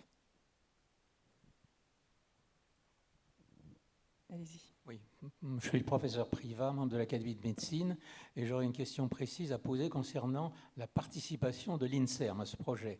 Il a été dit, entre autres, par le directeur général de l'INSERM que le siège de l'INSERM et les services administratifs envisageaient de s'installer sur ce site. Confirmez-vous? Merci. Monsieur, votre voisin, je souhaitais également... Allez-y. Oui. Bon, vous avez fait un exposé très clair et synthétique de l'avenir de l'ancien hôpital. Et donc, vous envisagez aussi que le jardin soit ouvert au public. Quel est l'avenir des bâtiments conventuels? Parce que ça pose problème, car ce sont des bâtiments qui actuellement sont militaires. Merci. Merci de votre question. Madame? Bonjour, j'habite rue de la Santé. Je voulais savoir, concernant les logements, juste pour le moment, quel est le projet? Les logements dans le bâtiment existant ou un bâtiment supplémentaire? Merci. Je vais repasser la parole au porteur de projet sur la participation de l'INSERM. le devenir de la partie des bâtiments militaires et puis les logements, la localisation des logements. Merci beaucoup de toutes ces questions. Je vais profiter de la présence du directeur général de l'INSERM pour lui passer la parole, peut-être sur la composition des unités et des structures administratives qui pourraient rejoindre à terme le programme. Damien Rousset, voilà, qui est avec nous. On va vous donner un micro, Monsieur Rousset. Oui, bonsoir, Damien Rousset, donc directeur général délégué à l'administration de l'INSERM. Donc, pour répondre très, très directement à la question, oui, il est envisagé dans le programme d'installer le siège de l'INSERM sur le site. Et quelque part, si vous me le permettez, ça répond aussi en partie à la question de Madame sur la santé environnementale, c'est-à-dire que il y aura les projets de recherche menés sur le site, puisqu'il y aura aussi des labos de recherche sur le site, mais il y a aussi le pilotage de la recherche en santé que nous amenons, je dirais, avec le siège de l'INSERM, et donc quelque part sur des sujets qui ne sont pas toujours directement liés à la santé numérique, il peut y avoir une impulsion, je dirais, de l'INSERM et un relais avec, comme vous le savez, de nombreuses unités de recherche que nous avons partout en France. Donc oui, je confirme, l'objectif, en tout cas pour l'INSERM, c'est aussi d'installer son siège sur le site, ce qui permet d'embarquer effectivement des problématiques qui vont au-delà de la santé numérique. Et ça répond en partie à la question de Madame tout à l'heure. Merci. Merci beaucoup. Peut-être pour aborder les autres points sur la question des bâtiments historiques et notamment ceux à usage militaire, ils ne font pas partie du périmètre à proprement parler du programme scientifique et donc malheureusement je ne peux pas répondre à la place du ministère des Armées qui va gérer ces installations. Ce que je peux simplement vous dire, c'est qu'on a des contacts très fluides et très aboutis, notamment avec le service de santé des armées qui est sur place avec son école, à la fois pour travailler sur les relations de voisinage qu'on va entretenir, mais surtout pour travailler sur les programmes scientifiques qu'on peut porter, parce qu'évidemment le service de santé des armées, comme le système de santé de façon générale, est soumis à des transformations numériques et à des enjeux de données dans son fonctionnement. Et donc on sera ravis, et c'est ce que j'ai répété plusieurs fois à son directeur que j'ai encore vu la semaine dernière sur le site historique du Val-de-Grâce, de collaborer et de monter des programmes qui permettront justement d'arriver à les intégrer dans le projet scientifique du Val-de-Grâce. Ce qui est important, je trouve, au-delà de redonner une destination, on va dire, ou un emblème santé à ce bâtiment, c'est aussi d'y associer son histoire et donc le service de santé des armées. Et puis, dernière question sur la question des logements pour Madame. Donc, on est aujourd'hui à des stades assez précoces du programme.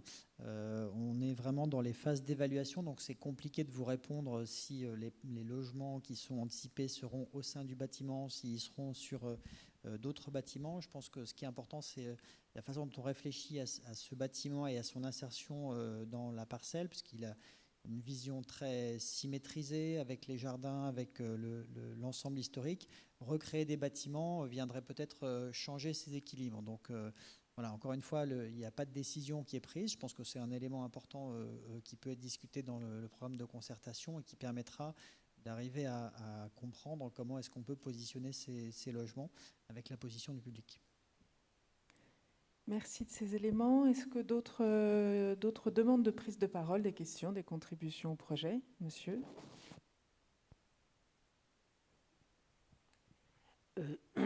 J'ai une première question. Est-ce qu'il y a l'hôpital Cochin dans lequel on est? Est-ce qu'il y a des... Alors, il y a bien entendu la PHP qui est dans le partenariat, dans les partenaires, donc voilà. Mais est-ce que l'hôpital Cochin étant tout à côté, il pourrait être, entre guillemets, une espèce d'hôpital presque test de choses trouvées en face? Est-ce qu'il y a vraiment un partenariat particulier qui est envisagé avec Cochin? Et puis la deuxième chose, c'est qu'on parle beaucoup de la mairie du 5e, et c'est vrai que c'est tout le 5e, mais là, par exemple, on est dans le 14e.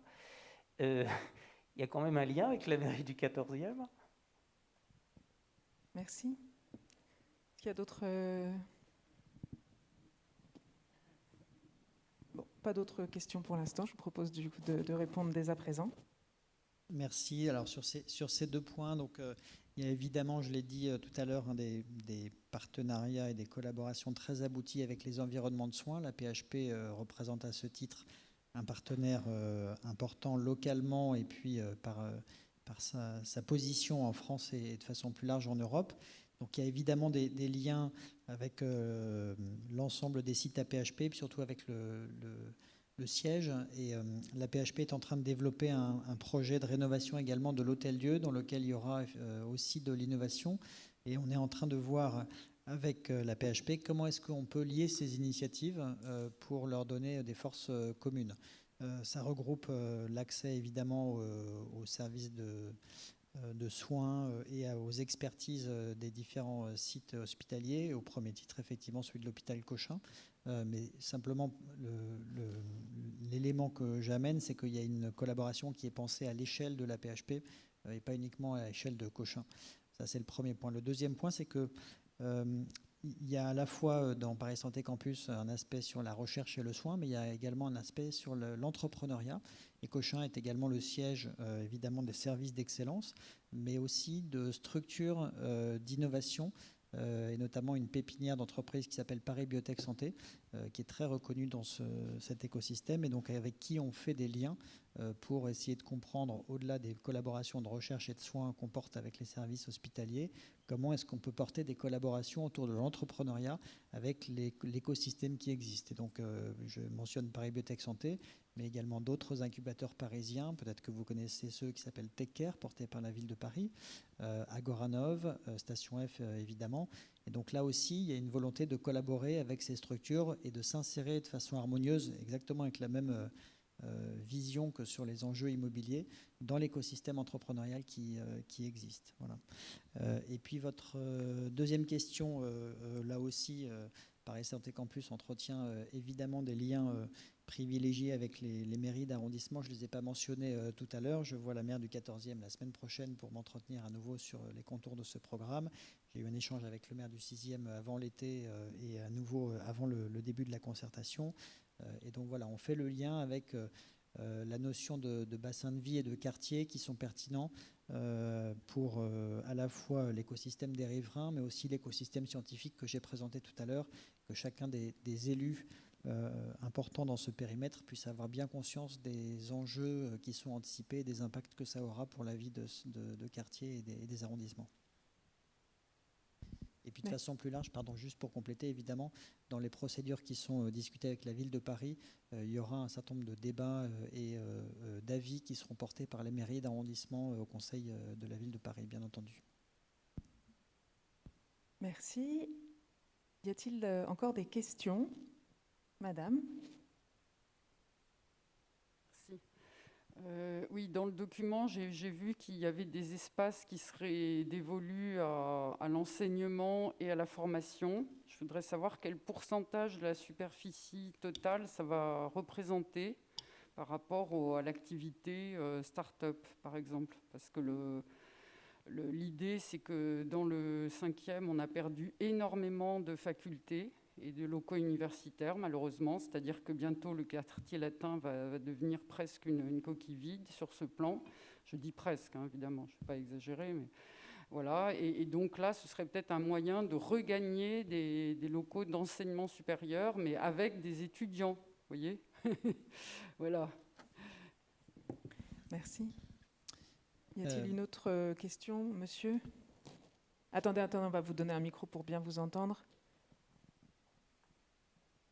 La jeune fille de ce côté-là. Moi, personnellement, comme je fais souvent le marché, c'est simplement une remarque. La sortie des pompiers, elle est hors du marché. Hein, elle est à les limites du marché. Donc ça ne changera pas, il n'y aura pas de préjudice pour le marché. Merci de cette précision. Alors moi, je suis l'adjoint au commerce à la mairie du 5e et la sortie pompier, elle est au milieu du marché le samedi. Alors, le marché est en configuration plus petite en semaine. Alors peut-être que monsieur fréquente le marché en semaine. Mais le samedi, la sortie pompier est au milieu du marché. Très bien, c'est noté. Merci de toutes ces précisions. Monsieur Ténière. Merci beaucoup. Donc, bon, je pense que vous n'attendez pas forcément de réponse de ma part sur le deuxième point, mais je suis ravi qu'on ait des détails nécessaires. On avait effectivement bien identifié ces éléments. Sur la question des locaux d'enseignement, donc là aussi, c'est des choses qui sont en cours de programmation. Je laisserai peut-être le directeur de cabinet du président de PSL compléter s'il le souhaite. Ce que je peux vous donner aujourd'hui, c'est la part qui est attendue dans les premières réalisations, puisque j'ai parlé d'un site qui ouvrait à Paris 15e dans quelques semaines.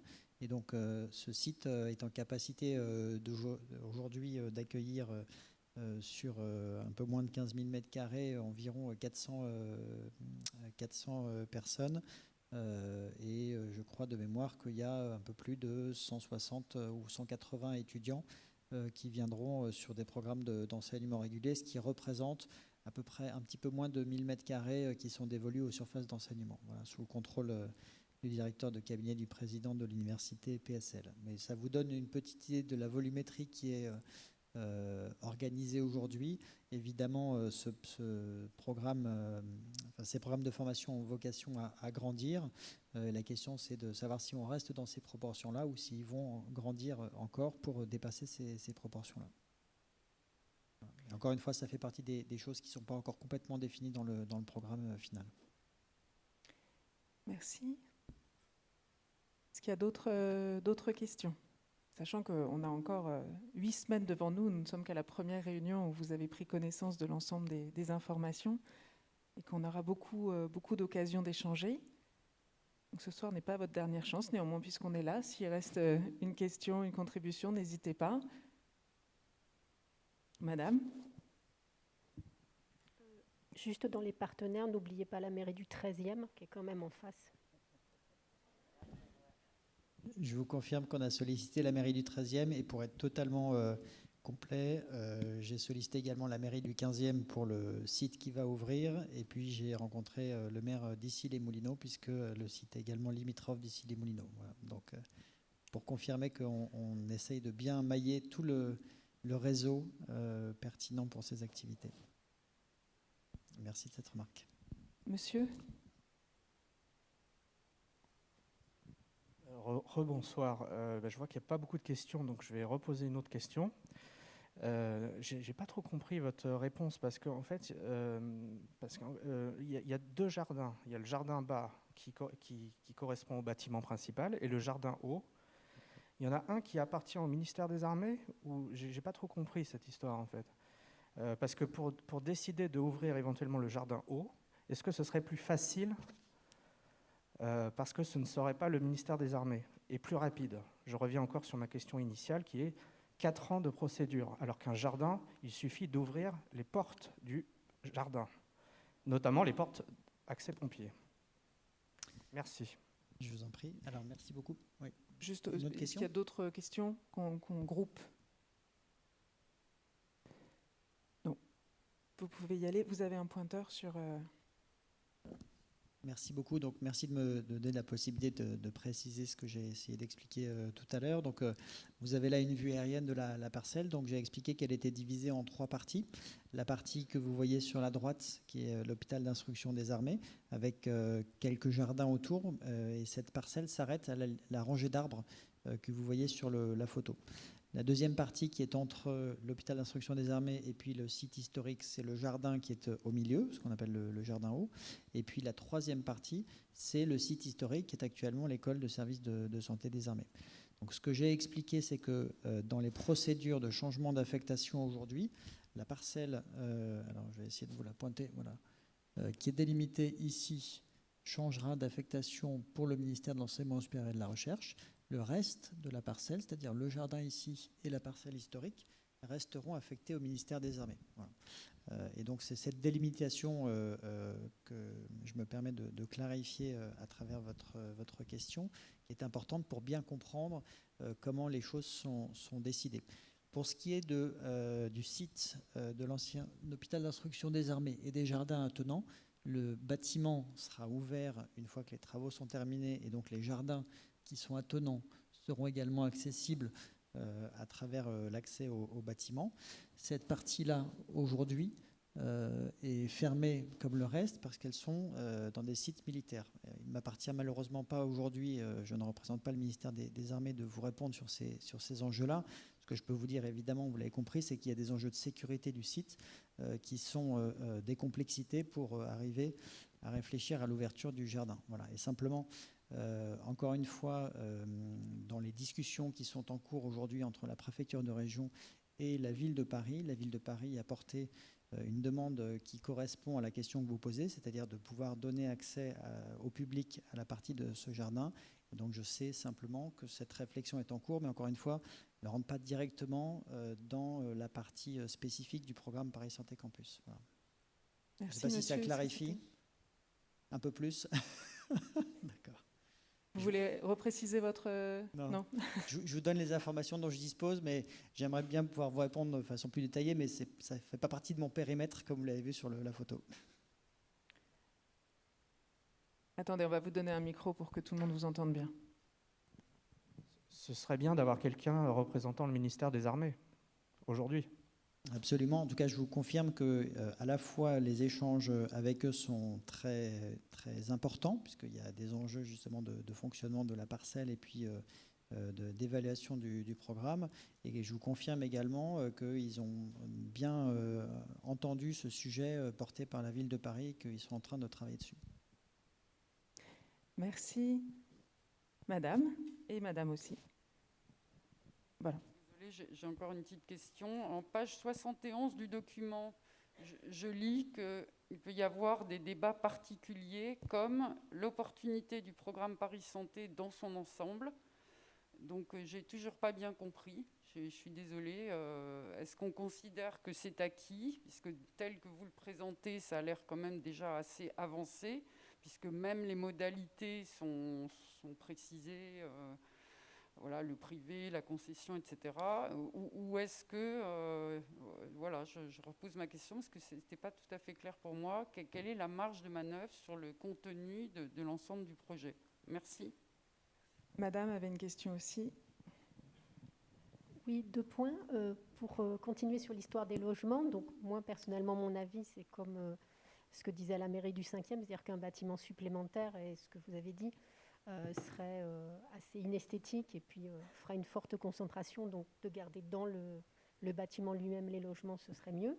Et la deuxième question, c'était donc cette parcelle, vous allez la récupérer du ministère des Armées, enfin le ministère donc, de l'Enseignement supérieur, de la Recherche et de l'Innovation va le récupérer dès maintenant, ou pendant 4 ans, il y aura encore les équipes de Vigipirate, etc., qui l'utiliseront? Merci.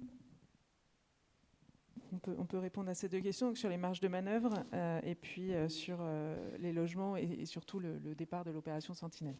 Oui, merci beaucoup. Là aussi, l'occasion de repréciser la réponse que je vous ai faite tout à l'heure. Je vous confirme que pour l'instant, c'est un projet et que donc il y a évidemment des grands axes qui sont pensés, qui sont dessinés pour vous montrer qu'un ensemble d'acteurs qui a réfléchi à quelque chose qui est important pour la société, qui est important pour l'évolution du système de santé, qui est important pour l'évolution de ce bâtiment.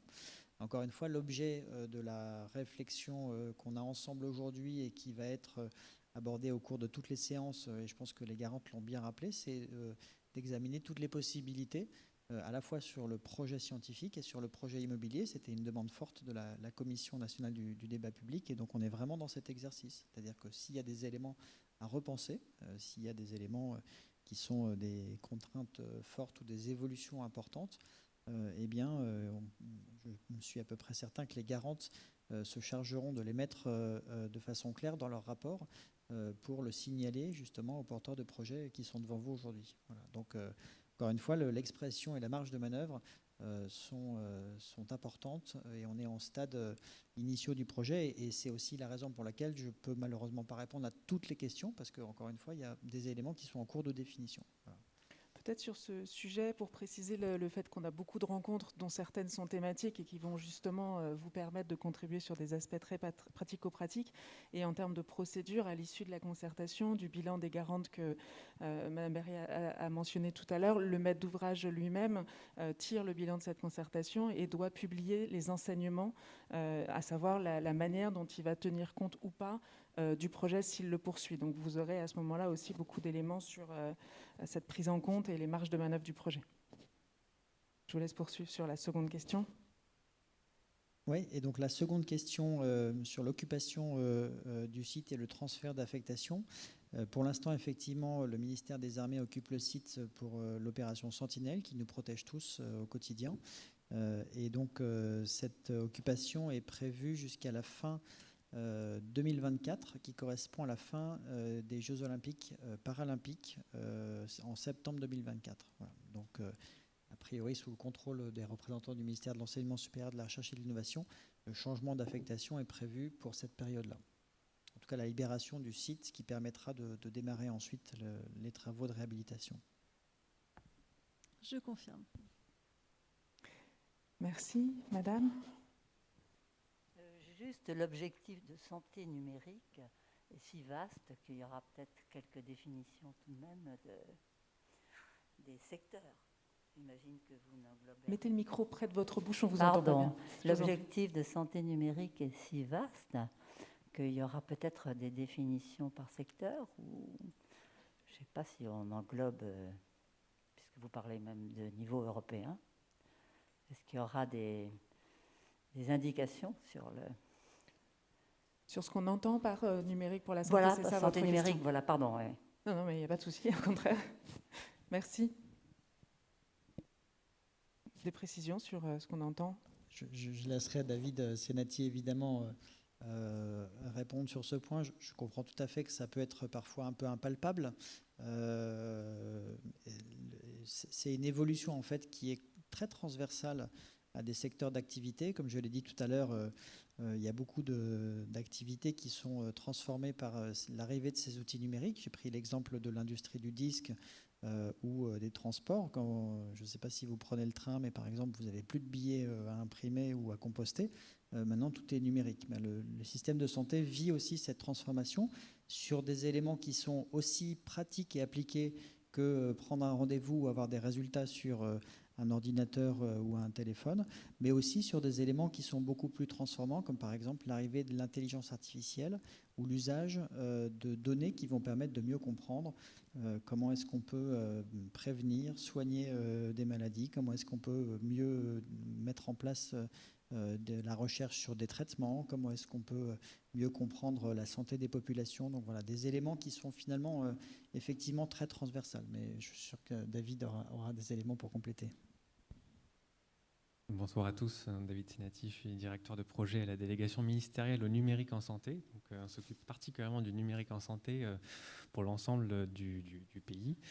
Et je suis en charge de l'entrepreneuriat au ministère et j'ai la chance de coordonner une stratégie qui vise justement à développer ce secteur de la santé numérique en France, qui est un véritable relais de croissance et un relais de santé pour l'ensemble de nos concitoyens.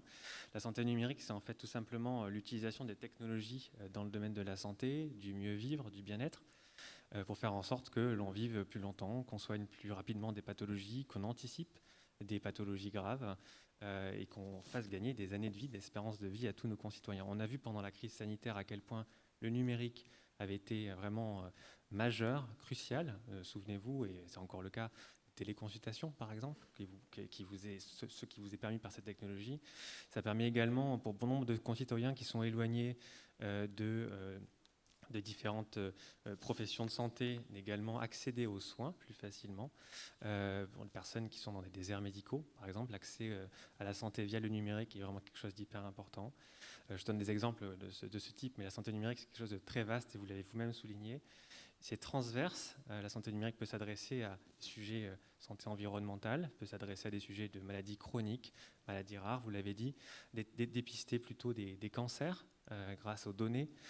Donc voilà, c'est vraiment un sujet qui est très vaste, qui est passionnant, et d'ailleurs qui est un sujet, et Antoine l'a justement rappelé, au sein de l'hôpital en face, vous avez déjà un incubateur de start-up en santé. J'ai moi-même monté ma start-up dans l'incubateur qui est en face. Donc ce quartier et ce lieu, moi, m'est cher et je suis ravi d'être avec vous ce soir.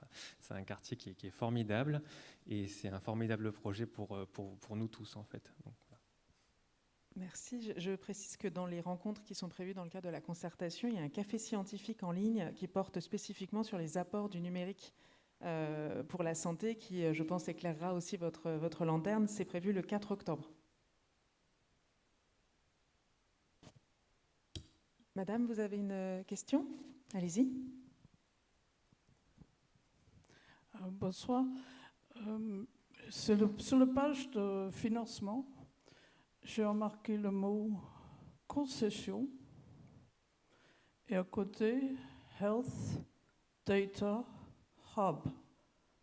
Est-ce que vous pouvez élaborer là-dessus? Ça veut dire, pour moi, ça veut dire financement, concession, Health Data Hub, qui est très important puisque c'est tout le fichage des personnes concernées, toute notre santé. Et je voulais savoir qui est Health Data Hub et pourquoi ils ont en concession. Est-ce que ça veut dire qu'ils ont financé ou est-ce que ça veut dire qu'ils ont le droit de là-dedans parce qu'ils ont financé? Et qu'est-ce que c'est leur rôle exact? Bon, je pense que tout le monde comprend, ça veut dire santé, data, collection, ok, en français. Mais ça paraissait un peu curieux. Est-ce que vous pouvez élaborer, de préférence sans le masque, parce que c'est très difficile à comprendre vos réponses. Et je pense qu'on est tellement peu de monde qu'on ne va pas s'intoxiquer ce soir, à moins que le air conditionné est très sale. Merci. Malheureusement, on va continuer de respecter les gestes barrières parce que ça nous est imposé. Mais on va essayer d'être le plus clair possible en parlant fort si nécessaire pour clarifier ces points de concession et de qui et quel est le rôle du Health Data Hub. Alors, est-ce que vous m'entendez bien là? Même avec le masque? Bon. Donc, pour clarifier effectivement les éléments que vous mettez en avant, il y a deux choses qui sont séparées. C'est-à-dire, il y a la concession qui sera faite à un opérateur privé pour cofinancer et opérer, faire fonctionner le bâtiment. Ça, c'est une chose. Et donc, effectivement, l'opérateur privé va investir de l'argent pour les travaux et va ensuite faire fonctionner ce bâtiment pour l'État. Donc ça, c'est un premier élément. Le deuxième élément que vous mentionnez, qui est la structure qui s'appelle le Health Data Hub, c'est un des fondateurs de Paris Santé Campus, et c'est une institution publique qui est effectivement une agence qui est chargée de structurer la collecte de données en santé en France, qui est une agence, encore une fois, publique portée par le ministère de la Santé. Là aussi, David Senati pourra vous donner plus de détails si vous le souhaitez.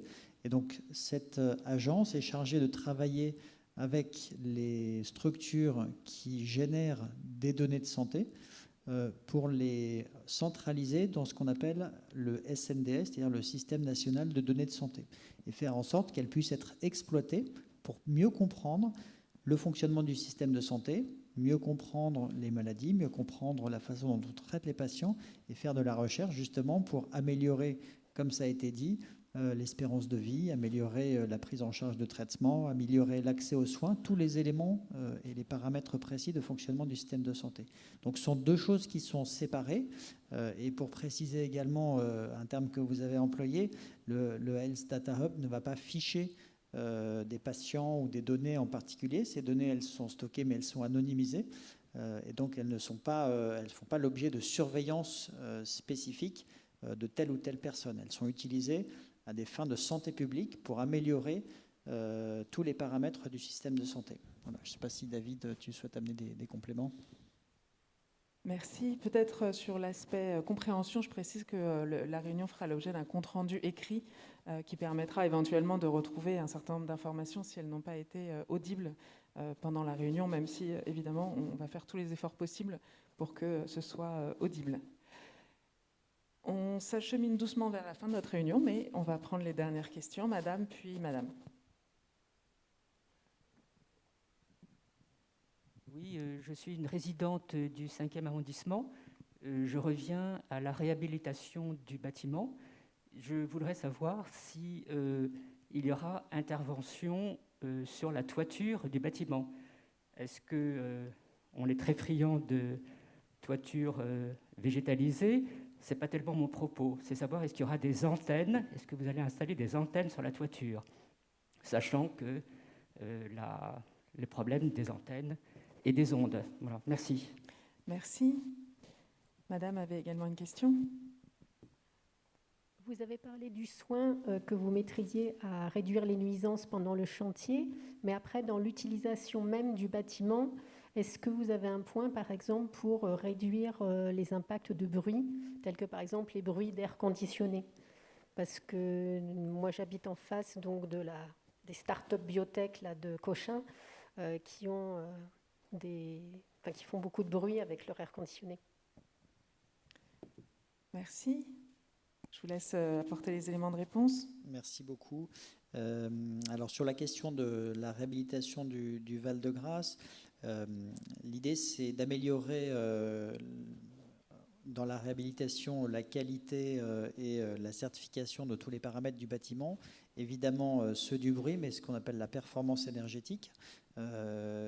Aujourd'hui, c'est un bâtiment qui a été construit dans les années 60 et qui a des isolations qui vont être refaites, qui a des systèmes de chauffage ou de refroidissement qui vont faire l'objet d'évolution. L'objectif étant justement d'évoluer le plus possible vers une neutralité carbone qui est un élément recherché et qui est d'ailleurs bien mis en avant dans les politiques des élus de la ville de Paris aujourd'hui. Donc l'idée c'est de s'insérer justement dans ces évolutions technologiques pour essayer de lui rendre le plus possible un impact le plus neutre, à la fois vis-à-vis du bruit bien entendu et de son isolation phonique, mais aussi de son environnement. Et donc on a étudier la possibilité d'avoir des toitures ou des surfaces qui soient végétalisées ou des murs qui soient végétalisés. Donc encore une fois, c'est des choses qui sont à l'état de réflexion. Et a priori, je ne peux pas forcément m'engager complètement, mais il n'est pas prévu d'installer d'antennes particulièrement sur le toit. Voilà. Donc je parle sous le contrôle des personnes qui gèrent l'immobilier. On me fait a priori non. Voilà. Et donc on sera en tout cas plus vigilant à installer de la verdure que des antennes sur les surfaces en hauteur. Merci. Là aussi, je précise dans le cadre de nos réunions, vous aurez l'occasion éventuellement d'y revenir avec un webinaire qui est prévu le 19 octobre sur les enjeux environnementaux et les retombées économiques du projet. Donc ça peut être aussi l'occasion d'avoir plus d'éléments. Et je reviens aussi par rapport à la question de Madame tout à l'heure qui finalement interrogeait aussi la question de la sécurité des données de santé qui fera aussi l'objet d'un webinaire qui est prévu le 12 octobre. Monsieur. J'avais une autre question. J'ai vu que le projet coûtait 360 millions d'euros. C'est quand même une somme non négligeable. Est-ce que ce financement est garanti? Apparemment, ça serait public-privé. Est-ce que tout est ficelé, entre guillemets? Parce que c'est quand même une somme énorme. 360 millions d'euros, c'est un demi-milliard presque. Et une deuxième question, est-ce qu'on pourrait avoir un accès entre le boulevard Port-Royal et la rue Claude-Bernard? Parce que ça fait une sorte de paquet qui bloque en fait une partie de l'arrondissement, notamment une piste cyclable entre le jardin haut et le jardin bas. Voilà, merci. Merci monsieur. Une dernière question avant de redonner la parole au porteur de projet et probablement de nous orienter vers la levée de notre séance. Bien. Écoutez, ce sera notre dernière question. Je vous laisse répondre sur ces deux questions, financement et puis l'accès. Oui. Alors sur la question L'ouverture de l'accès vers la rue Claude Bernard, pour l'instant, ce n'est pas forcément envisagé, mais ça fait partie justement des éléments qui peuvent être portés dans la concertation. Donc, je pense qu'on va le verser dans les éléments analysés. Je n'ai pas forcément de réponse ce soir, autre que de vous dire on peut regarder ce qui est possible. Et puis sur la question du financement, donc, les éléments qui sont importants à bien comprendre, c'est que, je l'ai dit tout à l'heure, les 360 millions d'euros sont une première estimation initiale au démarrage du projet. On est en train d'analyser de façon très complète l'ensemble du bâtiment, l'ensemble du programme qui est porté, avec les éléments qui seront issus des synthèses et des conclusions de la concertation. On aura une vision un peu plus complète des éventuels points d'évolution et puis la fin des analyses qui sont en cours. Et donc, on aura une deuxième estimation financière qui viendra compléter cette première estimation. Le président de la République qui avait annoncé le programme le 4 décembre 2020 avait annoncé effectivement des financements qui étaient engagés pour porter le projet. Et encore une fois, le modèle de financement va être à la fois des financements publics et puis un cofinancement privé. Voilà. Donc on verra en fait en fonction de l'évaluation finale du financement, comment est-ce que l'appel d'offres pour le modèle de concession privée est écrit, et à ce moment-là, quelle est la part qui revient justement à chacun, l'État et puis à la partie privée. Merci. Je vous propose de conclure.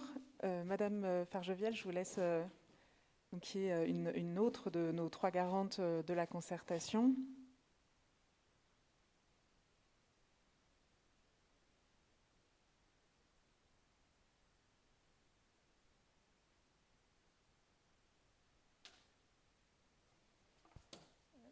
Merci. Donc, je me présente, je suis Brigitte Fargevieille. Donc, vous avez rencontré Anne Beria, Brigitte Fargevieille, et en haut de la salle, vous avez la 3e garante, Nathalie Durand. Voilà.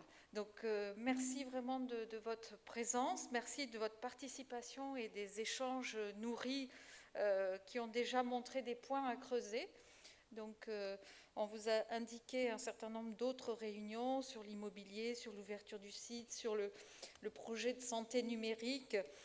Toutes les questions méritent d'être posées. Ça, c'est vraiment un principe et nous aurons à cœur de veiller à ce que vous ayez des réponses.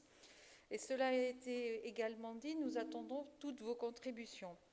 Le projet n'est pas figé. Je pense que le porteur du projet vous l'a indiqué. Il existe des marges de manœuvre. C'est la raison pour laquelle cette concertation est ouverte. Et le projet peut évoluer. Voilà, donc c'est vraiment très très clair dans notre esprit et que ce soit aussi dans le vôtre. Donc les 3 garantes que je viens de citer sont vraiment à votre disposition. Vous avez aperçu une de nos adresses, parissantécampus@garant-cndp.fr, où nous répondrons à toutes vos questions également. Et puis, nous vous encourageons vivement à participer aux autres concertations. Vous avez évoqué le dossier, vous avez aussi le petit flyer avec l'ensemble des réunions où ont été vraiment préparées avec nous, effectivement, comme le dit le professeur Ténière, pour essayer d'avoir un scope le plus large possible des sujets qui peuvent être abordés. Donc, nous vous encourageons à venir aux autres réunions, aux visites de sites, aux marchés, en ligne, où vous pourrez comme ça poser toutes vos questions. Merci encore. Merci. Je laisse le mot de la fin au porteur du projet. Merci beaucoup. Non, moi, je voudrais surtout remercier Madame la Directrice Générale de la Recherche et de l'Innovation et puis Monsieur le délégué ministériel à la stratégie d'accélération en santé numérique de leur présence, ainsi que les représentants des différents opérateurs, l'INSERM, l'INRIA, l'Université PSL, le Health Hub et l'Agence du numérique en santé. Et vous remercier de votre présence, de votre temps et de vos questions. Vous avez compris que c'est quelque chose qui est extrêmement riche pour nous, à la fois de pouvoir échanger sur les contours du projet qui sont imaginés et puis entendre votre compréhension. Je laisse le mot de la fin au porteur du projet.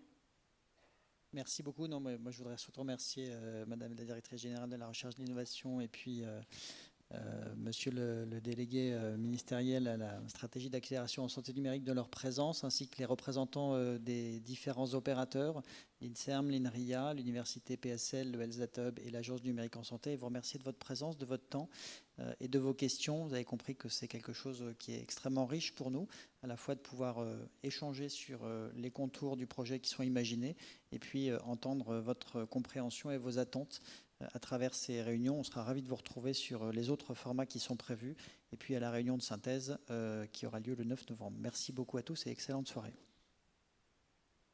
Bonne soirée à tous, au revoir.